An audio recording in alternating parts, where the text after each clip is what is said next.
Hello guys, baturan sedulur KB. Welcome back with me, Ipok Amari Jealous. Pertama-tama mohon maaf karena mikrofonnya belum memadai ya. Kalau seandainya suaranya kurang jelas, awal maklum masih pemula. Nah, untuk malam ini Teras Ipong J kedatangan narasumber ganteng nih. Halo guys, nama saya Eko. Saya lahir di Cirebon dan saya tinggal di Cirebon. Cukup ya? Handsome kan? Nah, untuk kali ini memang topiknya Teras Ipong J itu momennya untuk obrolan santai, untuk tanya jawab pun rileks aja ya, nggak begitu berat. Mudah-mudahan video ini jangkauannya semakin luas dan mungkin bisa menjadi dorongan lah untuk kita Edukasi. semua. Walaupun sebenarnya saya bikin video-video kayak gini niatannya sih cuma menyimpan momen-momen lah gitu. Momen-momen biar nggak terlalu berat di HP gitu kan. Jadi simpannya di mana gitu. Kebetulan di YouTube siapa tahu menjanjikan juga ya. Nah, sekarang langsung aja kita sambung ke narasumber. Panggil aja Bang Eko ya. Tapi untuk Siap. lebih akrab enaknya gimana? Eko aja. Eko saja. Oke, siap. Untuk kesini di waktu free kan? Free. Kegiatannya sekarang ngapain aja? Semenjak resign dari Agustus kemarin dari dunia kerja, sekarang coba lagi bikin usaha sih Mas. Oh, bikin usaha ya. Lebih tepatnya apa ya? Jadi coba slow living lah. Kita ngejalan hidupnya nggak terlalu distorsi kayak kemarin, jadi lebih enjoy buat ke depan. Jadi kita buka usaha biar ngatur waktunya itu bisa sesuai sama yang kita bisa.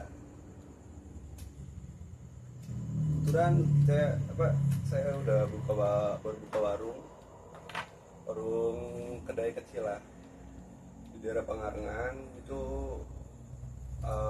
buka di satu ruko dekat perempatan Losan. Oh, perempatan. Iya, itu buka kedai sebenarnya kopi, cuman belum di roasting kopinya. Oh, belum di roasting. Belum. Jadi rencananya sih kedai kopi, cuman belum di roasting. Iya, karena nggak ada barista. Oh, belum ada barista. Jadi baru kayak baru ada menu-menu tuh, ada roti bakar, burger sama sosis bakar, terus ada apa lagi tuh?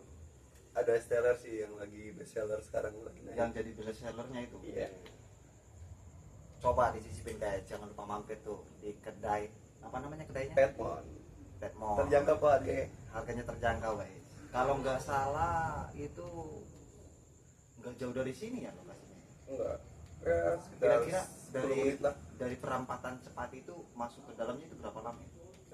Nggak nyampe berapa meter ya, paling 100 meter dan 200 meter 200 meter guys. Baturan sedulur sing karep cepati, khususnya Kalibangka, Bendungan, Rawauri, apa maning warga Pengarengan, Sindang Laut juga dekat, tinggal Sindang lurus. Laut kan, Astana Japura, ajak kalian mampir ning kedai Petmon. Petmon yo. Nah, ini mungkin obrolan tadi itu agak kisi-kisi apa ya, Selling. promosi gitu ya. Selling. Nggak apa-apa Iya, dong, promosi. nggak apa-apa dong. Nah, siapa tahu ada yang berkenan ingin ngobrol-ngobrol kayak gini, ngobrol santai gitu kan di Teras Ipong, datang aja. Bisa datang ke Kalibangka, tepatnya Kalibangka. di Teras Ipong. Teras Ipong ya. Alamatnya udah dulu sana Losan. Alamatnya di sini gitu tadi. Alamatnya di sini. Nah, itu Cuman editingnya belum ada. Jadi tek-tek aja. Insya Allah tak balas. Oke. Nah, sekarang kan lagi usaha jualan gitu kan. Jadi sebelum jualan itu Eko itu jalanin kerjaannya itu apa aja atau udah berapa kali masuk keluar pekerjaan gitu? Untuk yang terakhir sih di bidang retail San. Retail. Retail itu kayak kita jualan dari pakaian, Ya.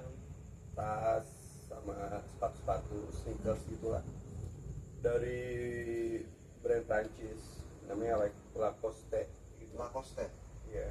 Itu kebetulan perusahaannya tuh cabangnya ada di Jakarta, kantornya emang di situ pusatnya. Kantor pusatnya di Jakarta. Di side Sudirman Center daerah Jaksel Kuningan. Oh, di Jakarta Selatan saya apa? Side Sudirman Center. Dua center. Dekat ini sama pemakaman karet Tengsin karet Bifak. Oh, tuh.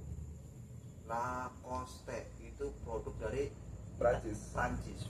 Berarti produk impor ya.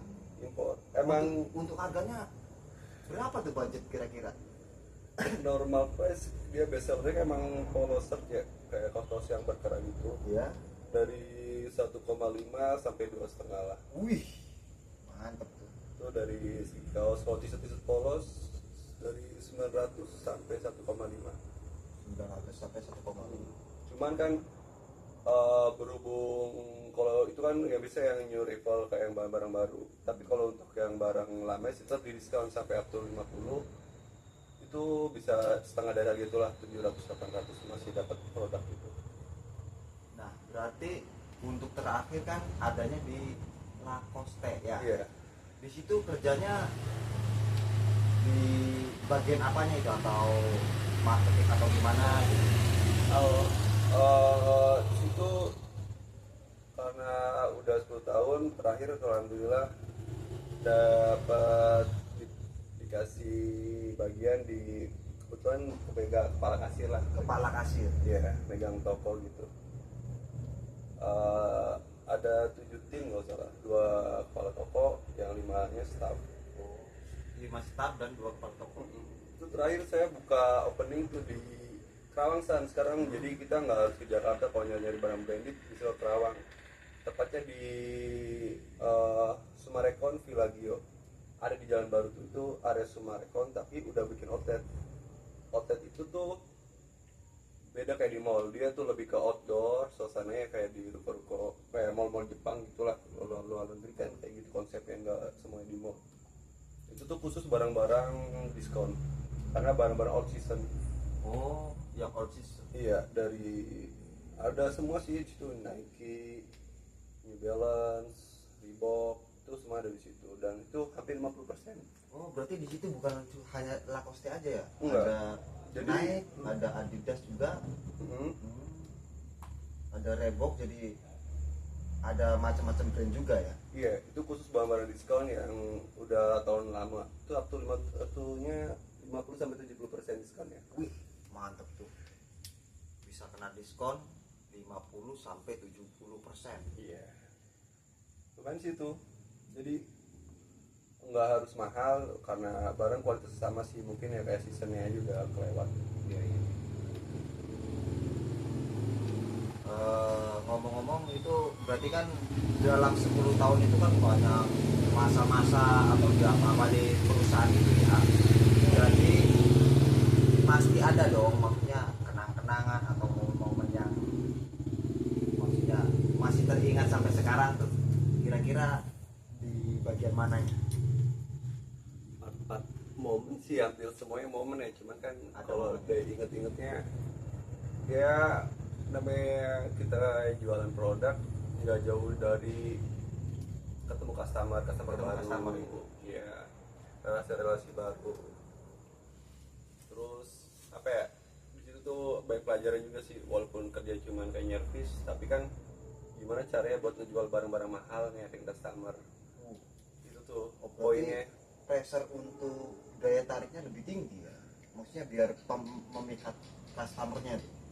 Untuk customer yang awam sama lebih tepat, Yang awam belum kenal produk. iya, kayak dia tuh kayak nggak tahu Lacoste dari mana, kenapa bisa mahal. Terus sering disamain sama krokodil kan ada tuh. Iya, Nah, krokodil. kalau krokodil ngadepnya ke kanan, kalau Lacoste ke kiri kalau nggak salah kayak gitu. Oh, kalau Lacoste itu ngadepnya ke kiri, Iya, buayanya kalau krokodil ke kanan. Oh, itu perbedaannya ya, berarti Iya. Lacoste sama krokodil. Kalau buat dari lambang, tapi kalau dari produknya kayak kalau krokodil kalau nggak salah dari Singapura. Oh, krokodil itu dari Singapura. Iya. Kalau Lacoste dari Prancis. Oh iya. untuk pekerjaan terakhir kan udah 10 tahun kan ya. Berarti mungkin ada jenjang karirnya udah dari di up dong.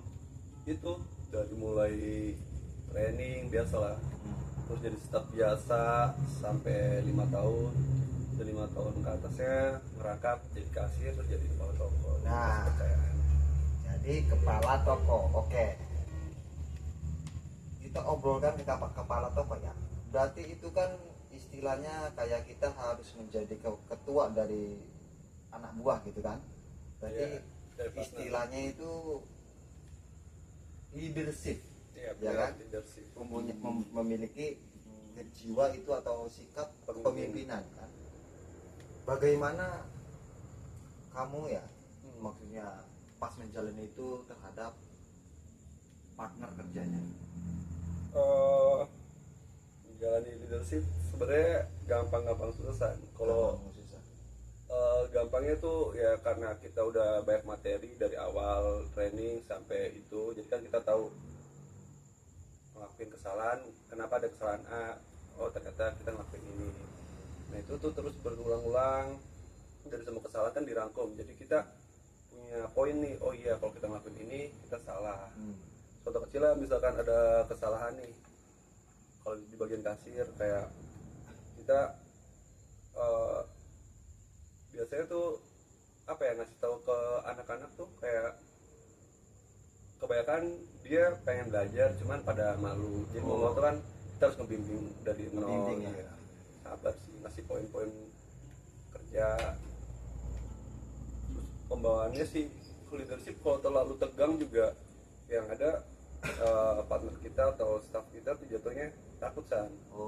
Jadi di kerjaan itu kita harus bisa nyetarain, walaupun posisinya beda, tapi kita harus kayak keluarga gitu. Jadi kita sesama partner kerja juga harus punya jiwa Kekeluargaan juga ya. Ya biar pertama gampang ngasih tahu poin-poinnya, karena ngomong lebih enak kan kalau sama keluarga. Iya. Nah terus yang kedua, karena kita nganggapnya bersaudara di situ, jadi nggak mungkin dong sejahat-jahatnya kita ke saudara tuh pasti ada rasanya gitu Iya, ya. benar. Jadi nggak dari kerja doang, tapi kita juga harus ada punya rasa keluargaan juga di situ. Tapi tetap pakai batasan sesuai job desk, kayak staff tugasnya ini. Nah terus kayak apa PAC namanya biasa, kayak protokol leadership itu tugasnya ini. Jadi tahu batasan aja sih di situ. Nah, dari kejadian itu kan kamu udah menyikapi itu kan, ada sistem kekeluargaan. Nah, pasti ada dong seandainya anak buah yang melakukan kesalahan ataupun nilai plus untuk dalam pemasaran, penjualan. Nah, menanggapi nilai plusnya dulu dah. Kalau seandainya ada partner kamu, maksudnya karyawan, pekerja gitu kan, contoh mendapatkan hasil yang up lebih dari, biasanya kan ada target kan, Iya, dapat benar. lebih dari target. Nah, gimana ngasih penyemangat untuk dia? Untuk penyemangat sih biasanya kita, kalau kan ada dua nih, dari sistem misalkan dari segi insentif Iya, insentif. pasti kelihatan dong lebih. Oh iya. Nah itu tuh bisa acuan buat staff-staff yang lain yang masih sedikit ilmunya, cari cara nyervisnya, cara belajar dia masih kurang kompeten tuh, berarti dia bisa jadi pemicu nih, wah dia bisa dapat uang, intinya kan kerja nyari uang, Iya. itu aja kan, intinya kerja nyari uang, ya udah. Jadi gimana caranya lu harus bisa kayak dia gitu. Jadi untuk memotivasi yang lain juga ya. Iya dong. Nah, berarti itu nilai plus dan untuk cerminan untuk yang lain gitu kan. Iya dong. Nah, kalau seandainya contoh lah ada karyawan kan kadang-kadang kan ada yang lalai ataupun melakukan kesalahan atau gimana, pasti ada hukuman kan. Kira-kira hukuman apa yang sampai sekarang sampai membekas gitu, yang teringat-ingat, dulu saya pernah kayak gini yang lucu kalau bisa. Yang lucu ya, Iya. aduh di podcast nggak bisa frontal juga sih. Oh iya. Soalnya di anak-anak toko kita ngebentuknya kan biasanya kan ada training dulu tuh. Iya. Nah ini cocok nggak nih ketika staff kita training, tapi gimana ya, tapi dia kayak karakter juga harus ngikutin sektor yang lain saat. Jadi kalau kita itu udah dipilih juga sih, kayak gimana ya, jelasin nih. Pasti sih yang satu toko satu tim tuh walaupun ada yang biasanya ada yang pasif ada yang aktif, itu tuh gimana caranya kita bikin satu nada semua, jadi ketika ada yang seru ya seru semua kan. Biasanya kayak apa ya, kalau yang nada itu kayak kelaparan sih biasanya. Kayak udah akhir bulan tuh, jadi satu orang beli mie goreng, satu orang beli gorengan, satu orang beli nasi doang. Oh gitu. Baru makan bareng. Itu momen yang nggak bisa dilupain sih. Yang nggak bisa dilupain itu hal-hal kebersamaannya Iya. gitu ya. Berarti yang itu menerapkan sistem kekeluargaan. Bersamaan itu. Itu leadership yang untuk kerja tim lah ya. Iya. Dimasuk kerja tim biar sama-sama enak, penyampaiannya pun lebih mudah. Iya. Ada masalah atau trouble kita menyampaikan ke anak buah itu lebih luwes gitu ya. Iya. Luwes. Kalau untuk sistem kerjanya sih, kalau poin-poin kesalahan sih selagi itu berbentuknya nggak merugikan, baik toko, baik pun dari customernya, itu ya kita masih normal-normal aja sih. Normal gitu. Iya. Bisa fine aja. Fine aja lah. Yang penting kan nggak mungkin juga seorang leader juga nggak punya kesalahan. Oh iya benar-benar. Jadi kita harus tahu diri. Jadi ngasih paling sanksinya sih kayak cukup dikasih nasihat doang sih, Ustaz.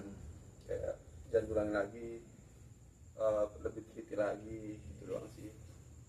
Udah, ntar itu tuh kita perlu briefing juga biar yang lainnya nggak ngelakuin kesalahan yang sama. Pasti dalam setahun tuh banyak beberapa kesalahan yang nantinya tuh bisa digabung-gabungin, ntar bisa buat jadi patokan kita. Oh ternyata kita ngelakuin kesalahan A, bisa buat patokan yang lain. Terus kayak kita punya inisiatif nih, misalnya kita ceroboh nih, kayak misalkan lagi pembayaran kartunya apa dimasukinnya ke edisi apa. Oh gitu. iya Ya kan gitu kan. Pembayaran gitu ya. Nah biasanya kan walaupun leader kan kita ada waktu ke toilet, bisa di backup sama staff yang lain, ternyata dia ngasal, itu ya nggak boleh juga kan, ntar beda ya toy. Itu paling ya diobrolin aja jangan kayak gitu ke depannya. Ini kan sih sebenarnya santai. Nah sekarang untuk masalah pekerjaan kayaknya maksudnya momen masalah pekerjaan udah dulu aja. Oke. Ini kita pindah topik lagi. Nah mungkin kita kenal kan cukup lama banget kan. Mungkin udah bisa dibilang itu saya salah satu orang yang Berpengaruh. jadi berpengaruh lah mungkin. Tapi yang benernya ya yang salah Ya, enggak. hal positif guys. Hal positif. Cewek, bukan. Nah juga. Apalagi. Mungkin saya yang ditanyakan next masalah kayak gituan mungkin next dulu ya. Ini sih karena masih hangat nih, video-videonya masih hangat, baru rilis gitu kan. Jadi saya ingin menanyakan tentang momen apa yang sampai kini masih teringat tentang saya sampai membuat kamu jadi seperti ini. Oh bang. Iya. Bakar dulu guys. Iya, bakar dulu guys. Jadi kan dari lahir kan itu emang udah di jalan ya, Iya. sama orang tua, nggak begitu langsung lahir di Cirebon. Begitu di Cirebon tuh menetap di tahun 2003. Nah 2003 kan misalnya kalau di belakang sini kan rumah dekatan Masaan, jadi Masaan yang ngenalin Eko sama temen-temen daerah sini gitu. Ini namanya ini rumah di sini, ini namanya ini rumah di sini. Tapi cukup berpengaruh banget berarti.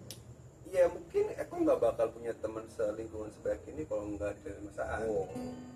Itu poin ini, poin jealousnya di situ. Nah, tapi apa tadi itu?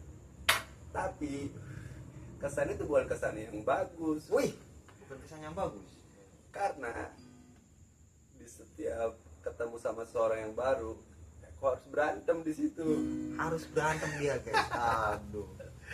Emang gue dulu nyuruh ngapain? Kesibukan kita dulu kan masih pelajar ya. Iya. Jadi hal yang konyol yang didapat tuh kayak belajar silat, belajar nepuk drum band di asrama. Nah dari situ karena masa ngeliat Eko masih bocah, jadi untuk memuliakan Eko mungkin dengan kayak gitu caranya. Ketemu sama As, berantem, digigit, nangis. ketemu. Jangan ditiru ya guys ya. Jangan guys. Ini sedikit cerita, ini kan hanya yang berkesan banget gitu Iya. kan. Umur kelas 3 SD berarti umur berapa tuh? Umur 9 tahun. Kurang lebih umur 9 tahunan dia malah gigit temen yang sekarang jadi sohibnya guys. Iya. Namanya kalau saya panggil dia itu Cikgu. Kalau nama aslinya Hasbi Allah. Insya Allah next time saya undang dia. Oke. Hampir semua teman sebaya digigit, semua Aas, Dayat, semuanya digigit, tapi dari situ jadi populer kan namanya coach ini. Dia suka gigit guys. Kan diajarin jurus sama Saan. Oh, dari jurus. Jurusnya jurus macan, jadi gigit.